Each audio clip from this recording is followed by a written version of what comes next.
할렐루야. 네, 오늘 목요일 말씀 3월 12일입니다. 5장이죠. 오늘 그 본문에는 두 가지 장면이 이렇게 나오지요. 한 장면은 예수님이 베드로를 찾아오시는 거죠.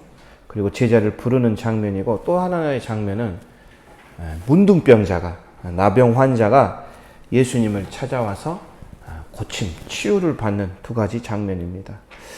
이 두 가지 사건, 이 장면이 우리에게 보여주는 메시지는 분명하죠. 예수님은 누구시냐? 어떤 분이시냐? 내가 준비되지 않았을 때도 나를 찾아와 주시는 분, 나를 만나 주시는 분, 그리고 내가 필요할 때 내가 찾아가면 언제나 나를 만나 주시는 그런 예수님이죠. 이 예수님을 만나는 길이 바로 생명의 길입니다. 복된 길이죠. 오늘 이 5장 말씀을 통해서 그런 주님을 우리 모두가 다 만났으면 좋겠습니다. 세례를 받으셨습니다. 이제 본격적으로 사역을 시작하는데, 이 예수님의 중심 사역이 무엇입니까? 하나님 나라를 선포하는 거죠. 하나님의 말씀을 전하는 것입니다. 이 말씀이 너무 놀라우니까 또 그 말씀 안에 권세가 있고 권위가 있고 깨달음이 있고 사람들이 몰려들었습니다. 이 당시 유대 사회는 다 회당 중심이지 않았습니까? 마을 회관, 곳곳 가는 마을마다 예수님의 소문을 듣는 이 많은 사람들이 예수님을 쫓아왔죠. 말씀만 전하고 끝난 게 아니었죠. 계속해서 필요한 자들, 아픈 자들, 귀신 들린 자들에게 공급해주는, 치유해주는, 또 귀신을 쫓아주는 이런 놀라운 일들이 일어나면서 굉장한 슈퍼스타가 되셨지요. 어제 4장 44절 마지막에 복음을 전하러 내가 이 일을 위해 보내심을 왔다. 복음 전파가 예수님의 주된 사역이었습니다. 그래서 갈릴리 여러 회당에서 전도하시는 그 장면 가운데 오늘 5장이 이렇게 딱 나타나죠. 무리가 몰려와서 하나님의 말씀을 듣습니다. 이 권위와 권세 있는 말씀, 왜 몰려듭니까? 그럴 만한 이유가 있었겠죠. 지금껏 알지 못했던 또 다른 세상, 또 다른 나라에 대한 이야기를 해주시기 때문이죠. 이 말씀에 권위가 있고 권세가 있고 능력이 있고 놀라움이 있고 치유가 있고 회복이 있기 때문에 사람들은 몰려 들을 수밖에 없었습니다. 지금도 그 말씀은 살아계십니다. 그리고 우리에게 역사하시죠. 이 말씀을 더욱더 우리가 사모해야죠. 이 비어있는 시몬의 배에 올라가서 가르칩니다. 사람이 너무 많아 몰렸기 때문이죠. 어제도 시몬의 장모를 우리 주님은 치유하셨습니다. 베드로도 이 예수님에 대한 소문을 익히 들었을 것입니다. 아니면 아마 어릴 적 한 동네 자랐을 수도 있습니다. 지나가다 마주쳤을 수도 있고요. 어떤 상황인지는 모르겠지만 이 베드로에게는 이 아침 시간이었죠. 동이 트고 아침 식사 먹기 전인가 후인가 알 수는 없지만 이 베드로의 입장에서는 밤샘 조업을 마치고 이제 그물을 손질하고 있는 바로 그때에 예수님이 가르치셨죠. 다음날, 그날이죠. 다음날 또 이렇게 저녁에 나와가지고 고기를 잡아야 하기 때문에 손질을 하고 있습니다. 낮에는 물고기가 더워서 깊은 바다로 내려가니까 잘 잡을 수가 없어요. 그래서 밤에 조업을 하죠. 이 사람들은 낮과 밤이 바뀌었습니다. 아침에 굉장히 피곤하죠. 또 그날따라 보니까 한 마리도 못 잡았네요. 허탕을 쳤습니다. 밤샘의 수고에도 소득이 없는 이 우울한 상황, 낙심되는 상황, 어찌 보면 짜증이 나 있는 그 상황에 4절 주님은 깊은 데로 가서 그물을 내려봐라 말씀하시죠. 우리가 이 찬양 있지 않습니까? 주의 말씀 의지하여 깊은 곳에 그물 던져. 오늘 그가 하신 놀라운 일들을 이루시는 것을 우리가 봅시다라고 찬양을 하죠. 찬양할 때는 쉬웠는데 진짜 가서 이 깊은 곳에 그물 던질 뻔한 그 상황은 쉽지가 않았습니다. 특별히 전문가 어부 출신인 베드로에게 목수 출신인 예수님의 말씀이 귀에 들어왔을까요? 상식적으로는 순종하기 어려웠지만 이 베드로의 말투를 한번 보십시오. 밤새 수고하였으되 잡은 것이 없지만은, 뭔가 이 말투가 반전이 있죠. 그렇지만은 그럼에도 불구하고 한번 해보겠습니다. 말씀에 의지하고 순종해서 그물을 내려보겠습니다. 베드로를 찾아오신 주님께서 나에게 깊은 곳에 가서 그물을 던져보라 말씀하시면 나는 어떻게 반응해야 할까요? 여러분들의 삶의 깊은 곳은 어디입니까? 내 힘으로 해결하다가 해결되지 않는 그런 지쳐버린 상황들과 문제들이 있죠. 아무도 모르지만 나만 아는 아픔들과 상처들과 괴로움들이 있습니다. 애쓰고 노력하고 밤을 새워봤지만 늘 상황은 그대로인 이런 문제들, 상황들. 오늘 주님이 다시 말씀하시죠. 너의 깊은 곳으로 가서 그물을 내려보라. 베드로는 이 말씀에 순종하였습니다. 그리고 그물이 찢어지게 고기를 잡았죠. 오늘 주님이 베드로를 만나신 이 장면은 우리에게도 그대로 적용되죠. 내가 주님의 말씀에 순종하겠다는 것은 어떤 의미입니까? 이전에 내 삶의 선장은 나였습니다. 그러나 주님 만나고 난 다음, 주님을 경험하고 난 다음에 내 삶의 선장은 이제 주님이 되어주세요. 이렇게 맡기는, 내 삶을 드리는 고백입니다. 전적으로 내 삶을 내어주는, 순종하는 믿음이죠.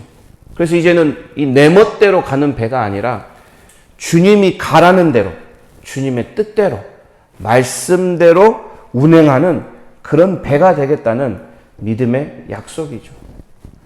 순종의 결과가 어떻습니까? 오늘 우리는 자신이 밤새 쓴 결과를 보았습니다. 그리고 주님 말씀에 순종해서 얻는 결과들도 보았습니다. 빈 배로 돌아갈 것이냐, 아니면 만선으로 돌아갈 것이냐. 오늘 이 말씀은 우리에게 순종을 요구하시죠. 여기서 딱 끝나는 것이 아니라 8절부터 어떻게 됩니까?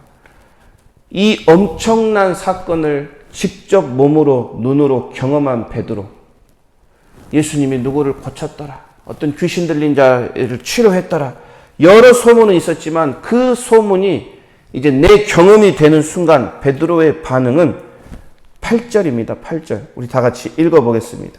시작. 시몬 베드로가 이를 보고 예수의 무릎 아래 엎드려 이르되 주여 나를 떠나소서 나는 죄인이로소이다. 제가 처음에 이 장면이 좀 이해가 안 됐습니다. 물고기를 많이 잡아왔는데 갑자기 죄인이라니요. 왜 그럴까? 왜 이 주님 앞에서 나를 죄인이라고 베드로는 소개할까? 처음에 5절에는 선생님 이렇게 주님을 부릅니다. 예수님에게 선생님 우리가 해봤지만 한번 해보겠습니다. 그런데 8절에는 어떻습니까?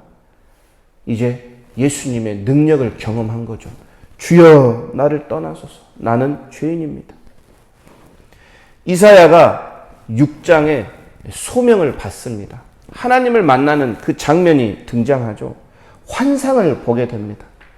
하나님의 임재를 경험하니까 6절에 바로 꼬꾸라지죠.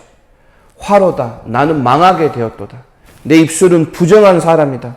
이 부정한 백성 중에 거주하면서 만군의 여호와 하나님을 내가 만났다. 꼬꾸라지는 그 엘리야의 입술에, 이사야의 입술에 제단 숯불을 입에 대지 않았습니까? 그리고 네 악이 제거하였고 죄가 사였으니 내가 누구를 보낼까 하니 이사야가 내가 가겠습니다. 내가 여기 있나이다. 나를 보내소서.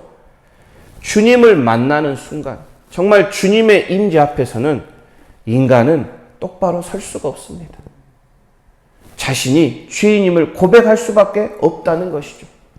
이 놀라운 경이로운 위대하신 전능하신 주님을 맞닥뜨릴 때 우리가 내놓을 수 있는 반응은 바로 오늘 이 베드로의 반응처럼 저는 죄인입니다. 저는 부정한 사람입니다. 이 엄청난 은혜 앞에 나는 절로 이런 고백이 나올 수밖에 없다는 것이죠. 우리도 그럴 때 있지 않습니까? 찬양을 막 은혜롭게 부를 때, 말씀을 들을 때, 예배당 입구를 들어서는데, 주님, 그렇습니다. 나는 죄인입니다. 요한도 야고보도 다 놀랍고 다 두려워하였습니다. 그런 그들에게 주님은 말씀하시죠. 10절, 무서워하지 말라. 이제 후로는 내가 사람을 취하리라. 사람을 낚는 어부가 되리라고 말씀을 하셨습니다. 이들은 잠깐의 지체도 없이 모든 것을 버려두고 예수님을 따라갔죠. 이 모습을 보며 우리는 무엇을 묵상하고 내 삶에 어떻게 적용해야 할까요? 오늘 주님이 나를 만약에 이렇게 강력하게 부르신다면 나는 어떻게 반응해야 될까요? 당시 제자들이 가족과 생업을, 그물을, 배를 다 내려놓고 버려두고 주님을 쫓아갔다면 오늘 우리에게는 내 자존심, 내 자아, 내 능력, 내 생각, 내 주권을 다 내려놓고 주님을 따라가는 것이 필요합니다. 내 자아가 깨지면 주님이 나를 부르시는 그 소리가 들리기 시작합니다. 내 자신이 포기될 때 주님이 나를 향하여, 나를 위하여 일하시는 것을 우리는 볼 수 있습니다. 베드로와 야고보와 요한은 주님을 따라갔죠. 만약에 많이 배우고 많이 가진 자에게 주님이 이렇게 부르셨다면 어땠겠습니까? 계산하죠. 남아있는 게 이득이냐? 이분을 따라가는 게 이득이냐? 주님, 잠깐만 기다려주세요. 제가 가서 제 재산 좀 정리하고 올게요. 우리 부모님께 인사하고 올게요. 저는 오늘 말씀을 묵상하면서 내 자아를 깨뜨리자라는 말씀이 마음에 많이 다가왔습니다. 정말 지도기도 깨뜨려지지 않는 내 자아, 내 자존심, 내 고집, 성령의 불로 깨뜨리는 아침이 되기를 원합니다. 12절에서 16절 나병 환자. 당시 나병 환자는 완전한 격리입니다. 마을에도 들어갈 수 없어요. 공동체와 가족과 떨어져서 성밖 멀리에서 집단 생활을 하는 사람들입니다. 이들은 예배도 참여할 수 없었습니다.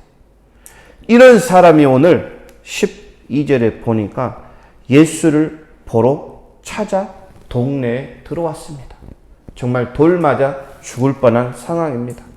어떻게 들어왔는지는 알 수 없어요. 그러나 우리가 알 수 있는 한 가지 사실은 이 문둥병자가 예수님을 찾아왔다는 것입니다. 어떤 마음으로 찾아왔을까? 살려주세요. 고쳐주세요. 나를 치료해주세요. 이런 말도 아닌 이 병자의 이 소심한 모습을 보십시오. 주님이 원하시면 나를 깨끗하게 해주세요. 만약 원치 않으시면 그냥 가셔도 됩니다.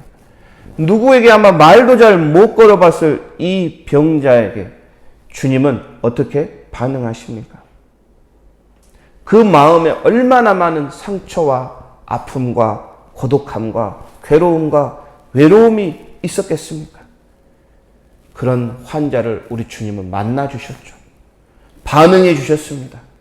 그 나병, 문둥병, 피부병, 질병만 치료해 주신 게 아니라 손을 내밀어 그를 만져주셨죠.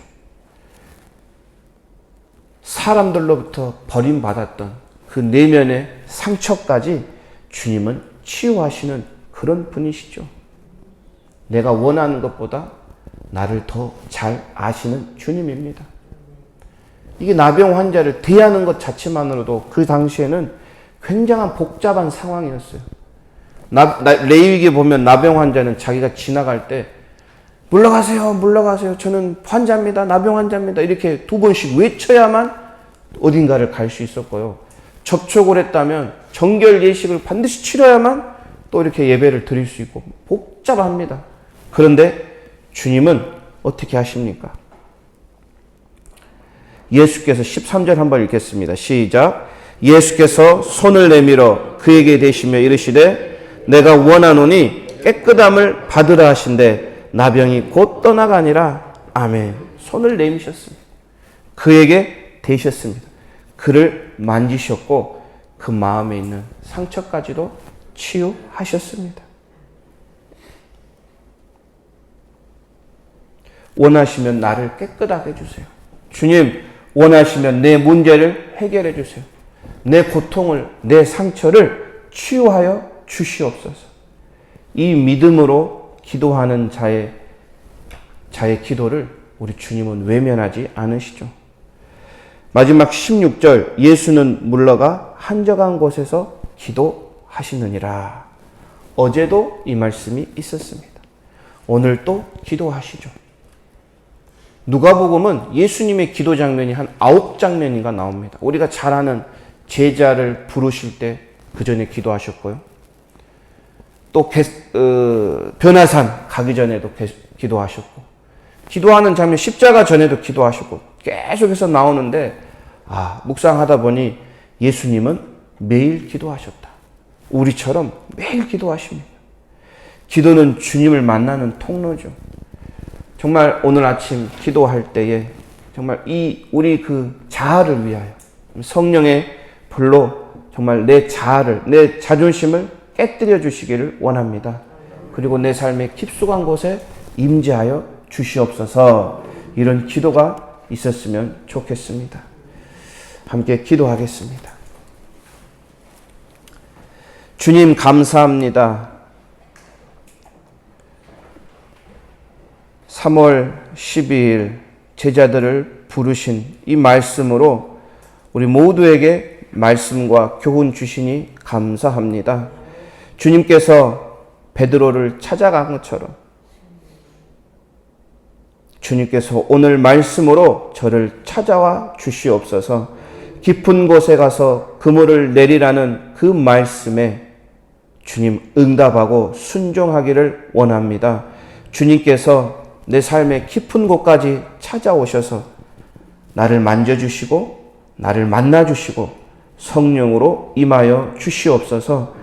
또한 상처 입은 아픈 병든 그 사람이 원하시며 나를 깨끗하게 하실 수 있습니다 라는 요청과 간청과 고백을 통하여 만나주신 예수님, 오늘 제 삶을 깨끗하게 치유해 주시길 원합니다. 이런 믿음 가지고 주님 찾아 나왔습니다. 우리 모두를 만나주시고 은혜를 내려 주시옵소서.